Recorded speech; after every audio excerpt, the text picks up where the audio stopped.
Assalomu alaykum hammaga. Bugun biz internal CSS haqida gaplashamiz. CSSdagi internal CSS bu stilni alohida faylga emas, HTML faylning ichiga yozish usulidir.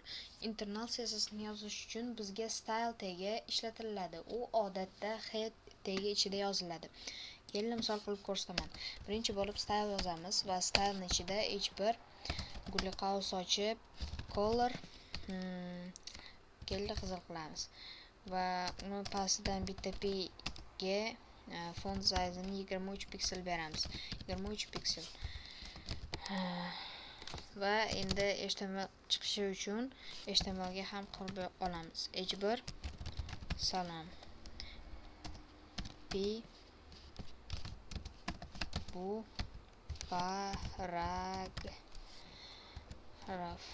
paragraf. Kelin mana shuni laser qilib ko'rsak, natijani ko'rsak bo'ladi. Mana natija xuddi papkada ochilgan CSS bilan bir xil. Style CSS yozish uchun ishlatiladi. H1 esa sarlavhani tanlaydi. Color qizil matnning rangini ko'k qiladi. P paragraf degani. Font size esa yozuv o'lchamlaridir. Internal CSS qachon ishlatiladi?